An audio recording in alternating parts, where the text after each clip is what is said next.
In the history of bad ReNDoG ideas, this probably ranks as an absolutely terrible idea.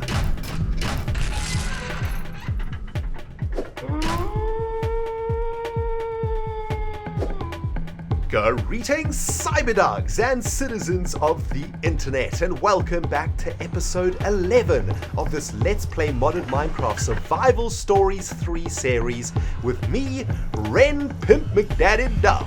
How is everybody doing today? Man, I am doing fan-freaking-tastic, thank you, and I am in such a mood to play Modded Minecraft today, I can barely contain myself. In the previous episode, we were heading into the nether to get for ourselves a little bit of quartz. Our current goal is to upgrade our Meteor Mancave from this janky-ass wooden nonsense into a technologically advanced laboratory of amazingness. And in order to do that, we need to get chisel blocks, and we need to get laboratory blocks which are created from quartz and stone.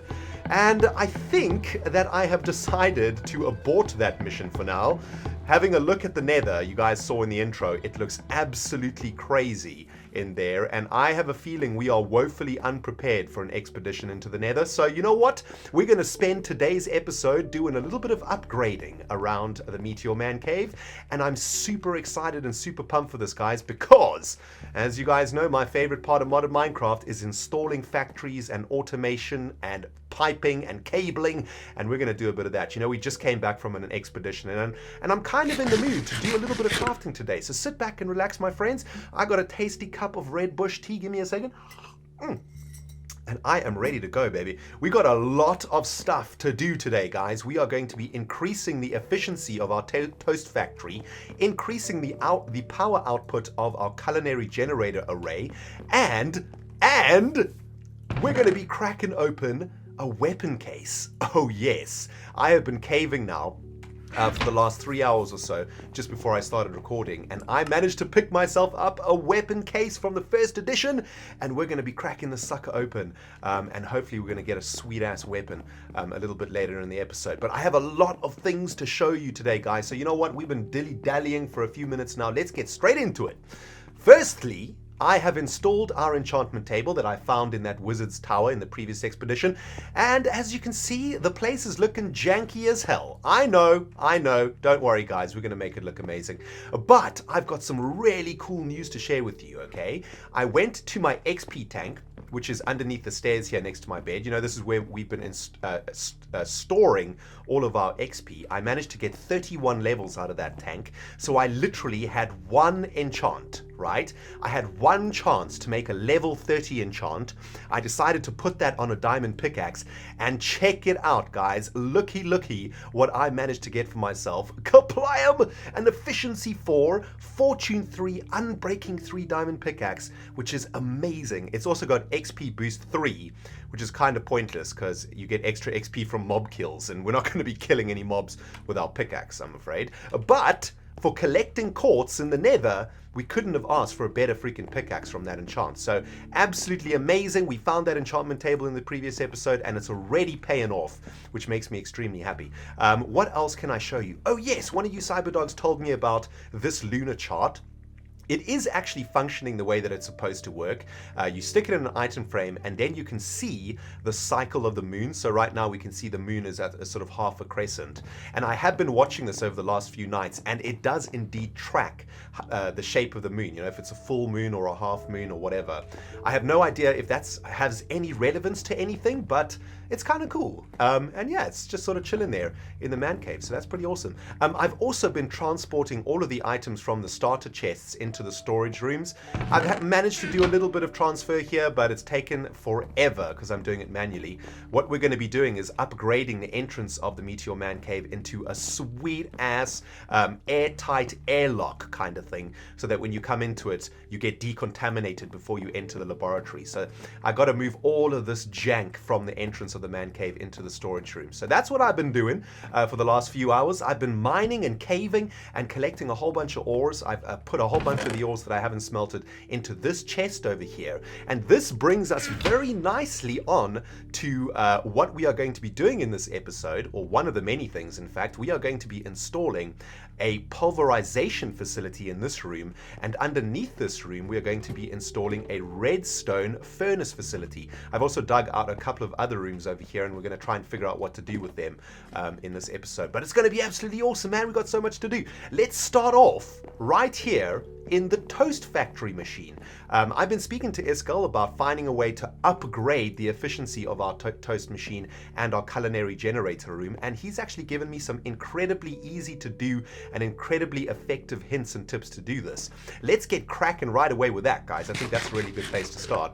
And Scalda told me about a little machine called a sag mill. Now, I've been experimenting with this thing, guys, and let me tell you, it is going to blow your freaking minds straight out of your damn ears. Have a look at the recipe for this thing. Very cheap, some flint, some iron, a piston, and a machine chassis, which is just iron bars, iron, and a basic capacitor. Like a basic capacitor is just redstone, copper, and some gold ingots. So very, very cheap to make. And essentially what a sag mill is, it functions in exactly the same way as a pulverizer, that being it can crush stuff down into smaller elements.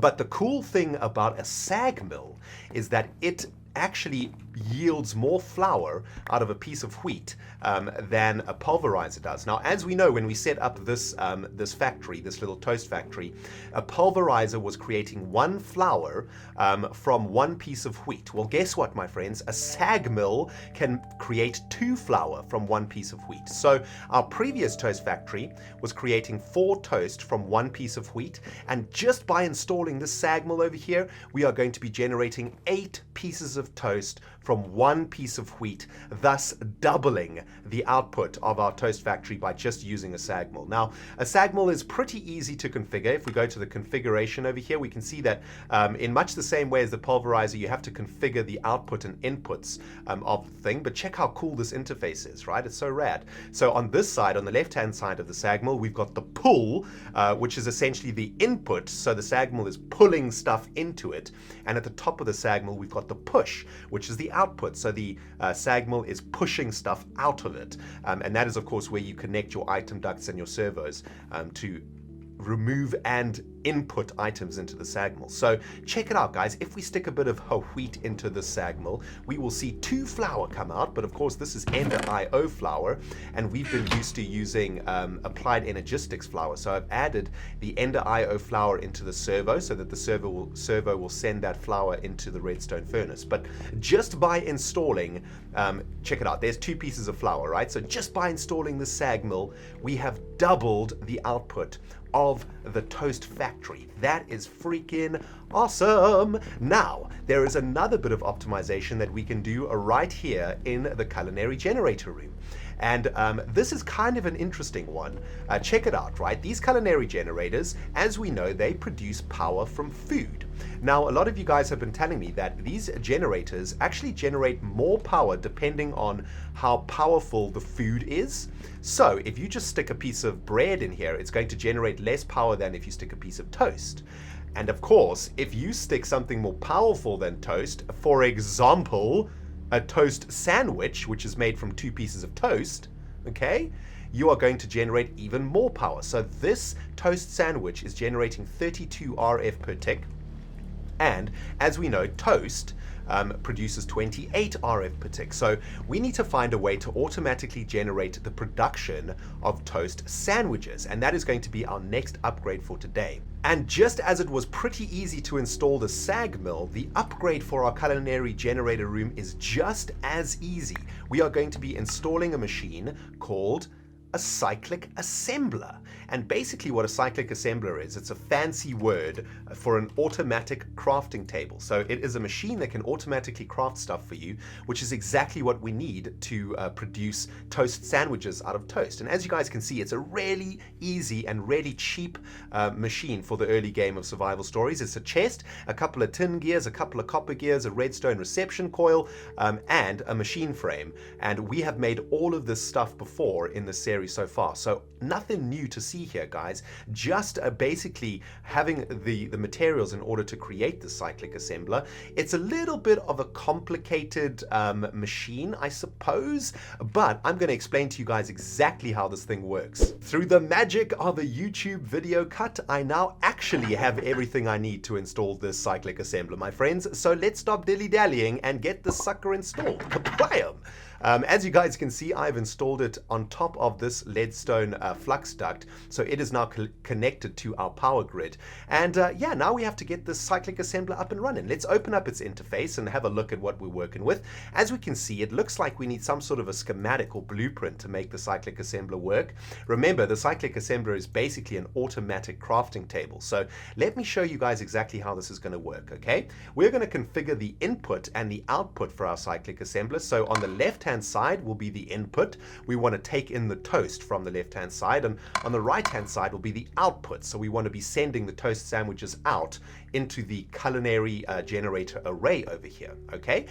Next step, of course, is we need to tell this cyclic assembler what to create. And if we go over to the schematic area over here, you can see that this is where you can define what you want your cyclic assembler to create. So if we get ourselves a little bit of toast over here and we go into the schematic, we put our 2 pieces of toast like this, we can see it can make a toast sandwich, but we have to create a schematic so that the cyclic assembler can remember that. Now, what in the jazz is a schematic? I hear you sub-diggity dogs asking. Well, it's actually a pretty cheap little thing that we need to make. Let's just get it up on the screen. There we go. A schematic is 2 pieces of paper and a bit of lapis lazuli. So that's not a problem. Let's open up our portable crafting table. 2 pieces of paper, a little bit of lapis, and we're going to make for ourselves a blank schematic. Okay, now let's get back into the cyclic assembler. We'll put our blank schematic up in here. And now we are going to print or imprint the recipe for a toasted sandwich into that schematic. So bam, now we can see that this is a schematic for 1 times toast sandwich, which is really awesome. Now the last thing that we need to do, of course, to get this cyclic assembler fired up and running is enable the servo's blacklist over here so that our chest will start pumping toast into the cyclic assembler. Now check it out. If I drop some toast in here, you can see that it is creating toasted sandwiches so fast that it's actually not even funny, and it should now start to fill up our culinary generators. Let's get the bread out of the culinary generators so they can be replaced with toast. There we go.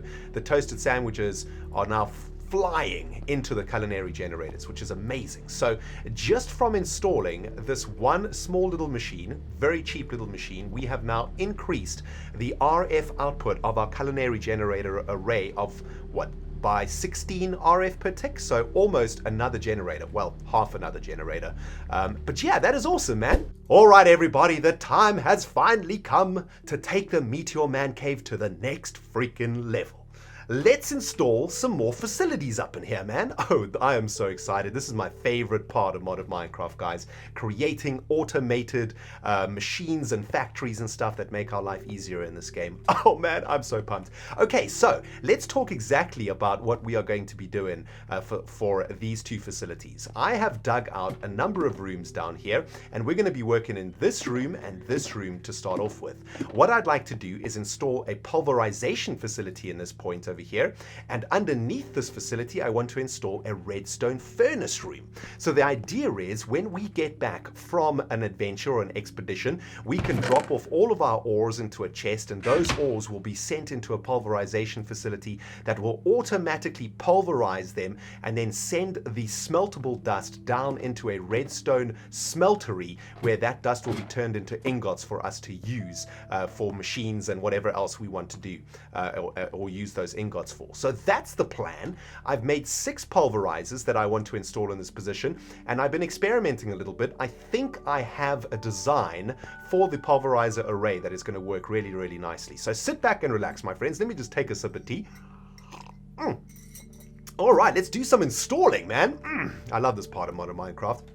Okay, here we go. So we've got 6 pulverizers that we want to install in this room. Let's start off by installing one of them like this, okay? Let's have a little bit of a think about how this pulverizer is going to function within this facility. As we know from using pulverizers in the series so far, a pulverizer requires power, okay? So it's going to have to get some power from the leadstone flux duct grid. It's also going to require 2 outputs, right? Because a pulverizer does 2 things. Number 1, it pulverizes whatever you put in here, and number 2, it generates a pulverized material and a secondary pulverized material. So for example, if you throw some cobblestone in here, this pulverizer, which has a little bit of power stored in it from when I was experimenting with this build, pulverizes cobblestone into sand. But it also has a chance of generating a little bit of gravel, I think, when it pulverizes cobblestone. The same thing applies to anything else that you pulverize. There is a small percentage chance that the pulverization process will create a bit of waste, I suppose you could call it, and that waste gets put in this position here. Now, if you don't pump that waste out of here, the pulverizer can get blocked up. And of course you are losing resources because the pulverizer is essentially generating 2 resources for you, a primary output and a secondary output. So we have to ensure that each of our pulverizers in this array has 2 outputs, right? So what we're going to do is we're going to tell this pulverizer in the configuration tab that its butthole, or the underside of the pulverizer, is the primary output.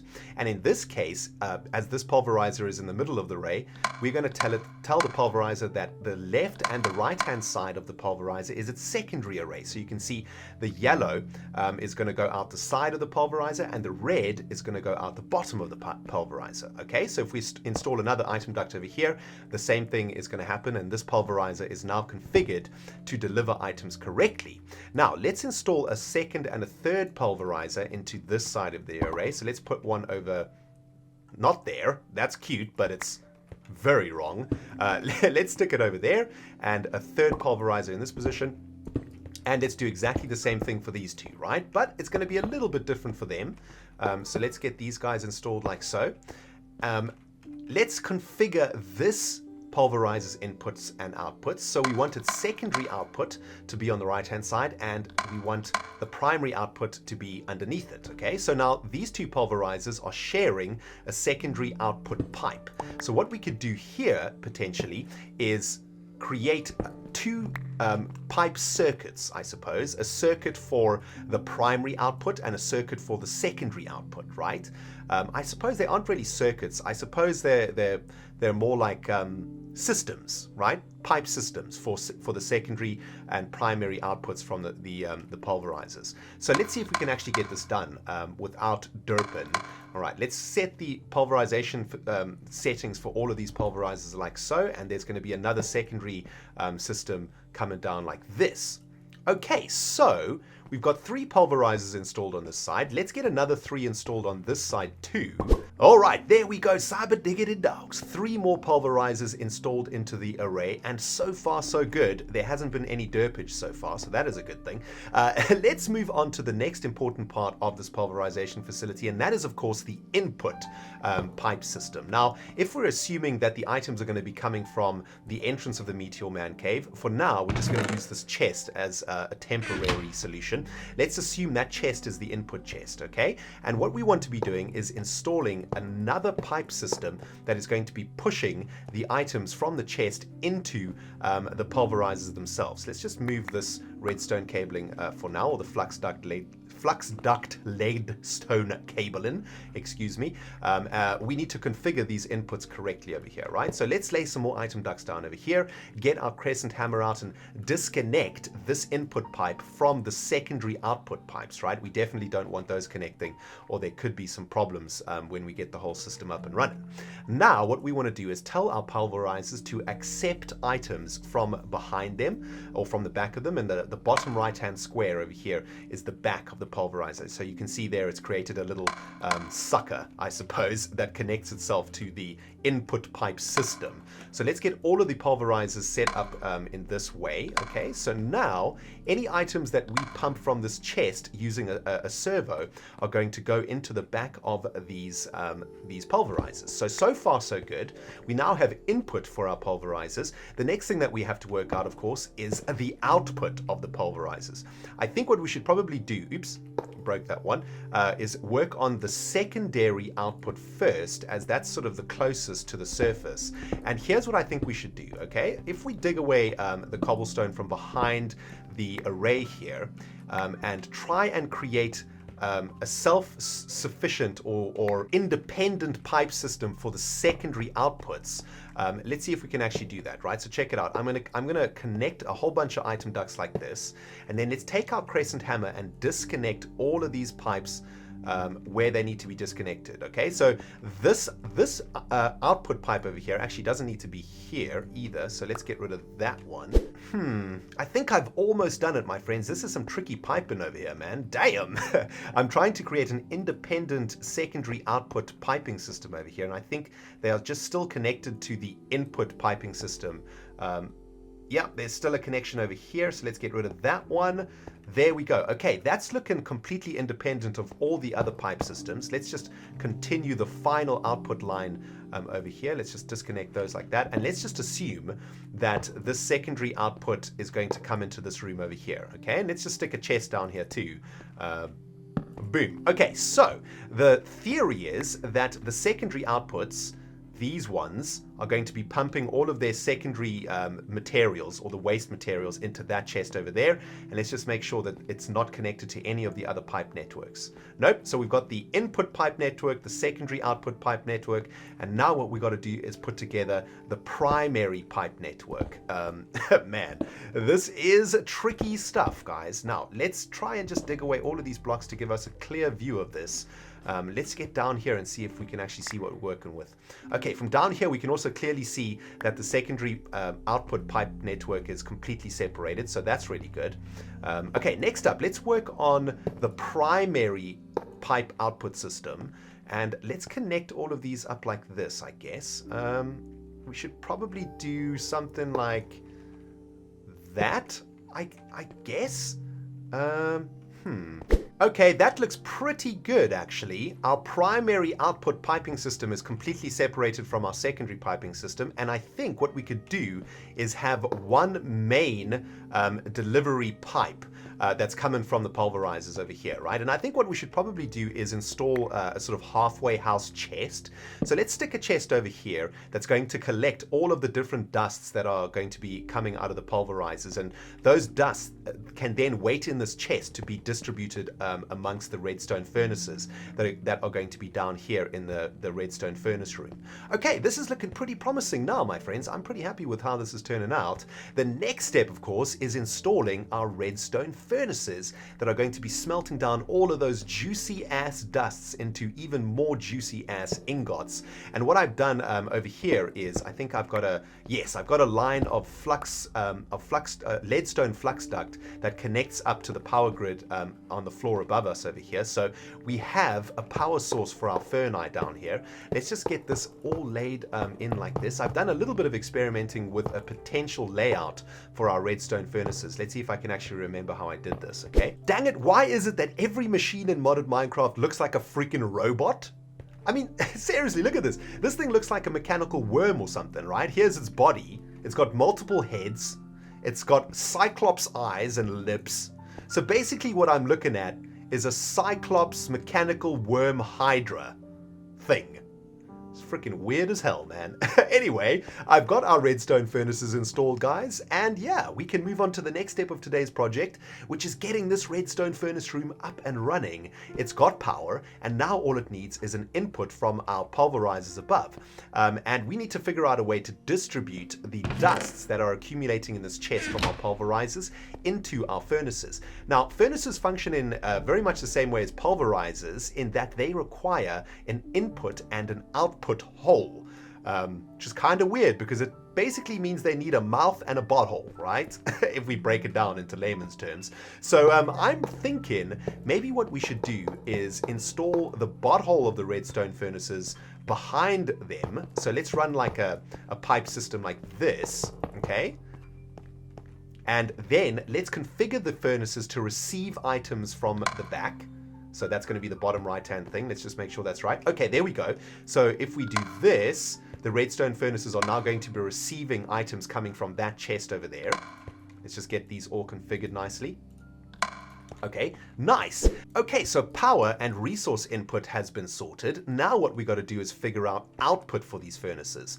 And I think what we need to do is create an independent piping system that runs underneath the input line. So let's get a line of pipes installed like this, right? Check it out. It's all going to make sense in a second, guys. I know this looks like a complete mess, but it's all kind of worked out in my brain. Okay, so let's disconnect these pipes from each other. So we've got a pipe running above and a pipe running below. So they're functioning 100% independently from each other. Just make sure there's no connections over there. Yep, that's looking good. Okay, so there we go. Pipes disconnected. Okay, so now we've got another independent pipe system down here in the furnace room that we can use as the delivery network for our furnaces. And I think this is going to be really, really easy to install, right? So if we tell this furnace, let's configure it to output to the right, it's going to send all of its items into this pipe over here. This furnace is going to output to the left. And then what we need to do, of course, is disconnect this output from the input system over there and just put a little connection in like that.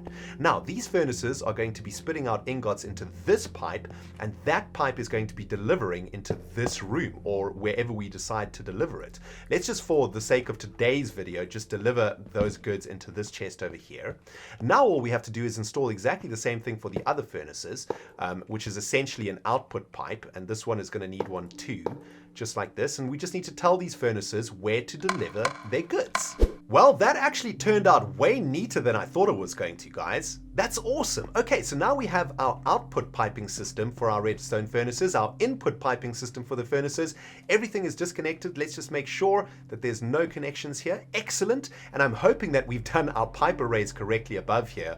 It looks absolutely crazy when I look up there, so I'm just holding thumbs that I've done it correctly. Now, the last thing that we need to do, of course, is power up this system. These pulverizers are currently unpowered, so why don't we just run a little bit of leadstone flux duct into the middle of these pulverizer arrays like this, and now we can run some power lines directly into the pulverizers like so, and that is going to give power to all of our pulverizers. That is awesome. Let's just disconnect this one over here so that it looks nice and neat. Okay, so our pulverizers are plugged in, our redstone furnaces are plugged in. I just want to make 100% sure about that. There we go. Yep, this leadstone flux duct goes down from the grid into the redstone furnace room. So both of these things are now receiving power. And the last thing that we need to do, guys, is of course install some servos into our pipes, right? So these servos are going to be telling the different inputs and outputs of all of these pulverizers and redstone furnaces when to push items out of those machines. So I'm just going to install a whole bunch of servos into each of these pipe connections like this. And we're going to have to install a servo into this one also when we are ready to turn the system on. And of course, we're going to be configuring all of the servos to ignore a redstone signal and to be just to have a blacklist like this. So any item that gets pulverized is going to get pushed into the red via this servo and pushed into the yellow via that servo. Okay, so I just got to get that done for all of the pulverizers and all of the redstone furnaces, and then we'll be ready to test this bad boy. Oh baby, get excited.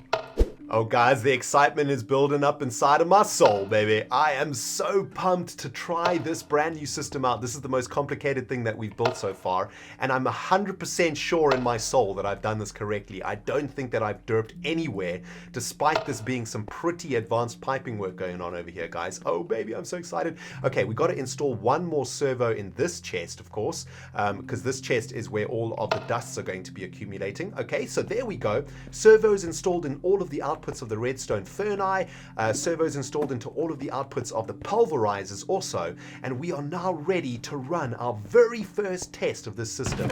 Let's have a look in this chest. Yeah, we've got a bunch of iron. You know what? I actually want to put a whole bunch of these loots directly into the pulverizers just to try and test them.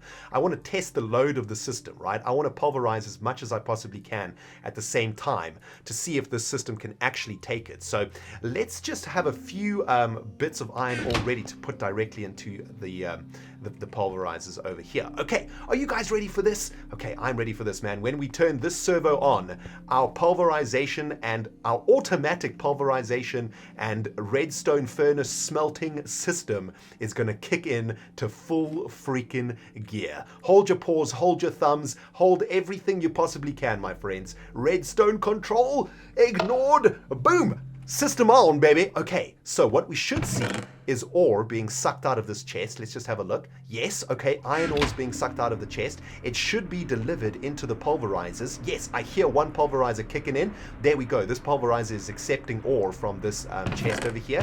That is fan-freaking-tastic. Okay, let's add a few more ores into the other pulverizers. So let's just fill these pulverizers with ore. We want to make sure that every single pulverizer is working correctly and that every single pulverizer is outputting both secondary and primary outputs correctly. Okay, all of the pulverizers are running right now, which is amazing. Let's check our secondary output chest. Nothing in here just yet. Let's check our primary output chest over here. That should be collecting all of the dusts. Oh, there we go. Okay, so dusts are starting to accumulate in this chest, and as we can see, they are being sucked out into the redstone furnace array beneath us. Excellent. Let's just check on our secondary output chest. Okay, nothing in there yet. We're just going to have to monitor that and make sure that that is actually functioning. Let's head down into our redstone furnace room, and yes, this redstone furnace is currently cooking. What about the other redstone furnaces? Are they cooking yet? No, it doesn't look like it. This redstone furnace is doing a bunch of work. The other redstone furnaces seem to be slacking a bit, if I'm honest with you. Are they actually receiving other items? It seems so, although this chest seems to just be outputting one thing at a time here. Okay, I understand why that is happening. It's because there's only one output from the chest. So why don't we install a couple more output servos over here? Okay, so one over there and another one over here. So now the chest has 3 ways to output things. So it should be outputting things out of it faster, although it doesn't seem to be doing the case. Okay, that's interesting. It looks like this sort of halfway house chest is not quite functioning the way that we want it to. It looks like it's going to fill up this redstone furnace with iron dust before it does anything else. Okay, and there we go. Okay, so now it's started on the next one. Okay, so the next redstone furnace has started to fire up. The third redstone furnace has started to fire up. Okay, it looks like we might have to optimize this part of the system a little bit more. But for now, I'm pretty happy with what is going on here. Let's just make sure that the furnaces are outputting. Excellent. Iron ingots are ending up in that chest, which means that the automatic smelting system is working correctly. One final check of our secondary output chest. There we go. Pulverized ferrous metal has arrived, which is definitely a secondary output from one of these pulverizers. And I do believe, my friends, before my freaking mouth runs out of breath, we have managed to do this thing, and we are cooking with gas right now, guys. Look at this. All of the furnaces are now running. Okay, so the system seems to have sort of balanced itself out, I suppose. This chest is filling up quick, fast, and in a hurry with a whole bunch of dusts, which is absolutely amazing. And these furnaces are doing their freaking work. Oh, baby, this is awesome. Ah, the sweet, sweet sound of industry. Doesn't that sound freaking awesome, guys? You can hear all of the machines grinding away in here. Oh, that is absolutely amazing. I've been monitoring this chest over here, and I think it's actually working pretty well. Every now and then you can see items being taken from different piles, so it's not just taken from the very first space in the chest, which makes me believe that our system might actually be functioning correctly over here. But guys, I am so very pleased with how this system has turned out. It is working absolutely beautifully, and this basically means that next time we come back from an expedition, we'll be able to come in here, put all of our ores in here that need to be grinded and literally just walk away as the system does its own thing and does all the work for us. Next step, of course, is trying to figure out how to sort all of the items that is coming out of the system, namely all of the secondary dusts that are coming out of here and all of the ingots that are coming out of the redstone furnace room. We need to get them into a sorting facility of some kind, and of course automate that process too. So still a little bit of work to do on this whole network, but so far I am super stoked with how this has come in. I want to figure out though if our system is currently maxing out its power, and even with all of those pulverizers running and all of those redstone ferni cooking away, we are still generating more power than we are using, which is a really cool thing. It means that we can start installing some new machines and more power hungry stuff into this Meteor Mancave. Anyway guys, we have run out of time for today's episode, I'm afraid. I hope you have enjoyed it. I have loved every second of it. So proud of our pulverization and redstone furnace facilities. And in the next episode, I think it's time we get our butts to the nether, baby, where we are going to be finding ourselves a little bit of quartz and starting to make some laboratory blocks so we can upgrade this place. Hope you've enjoyed it, guys. If you have, you hit that like button. If you haven't subscribed yet, hit that subscribe button so that you can keep up to date with the series. And remember to go check out Iskal's series also. We are both playing on the same world and he is doing some incredible stuff in Survival Stories 3. Link in the description box below.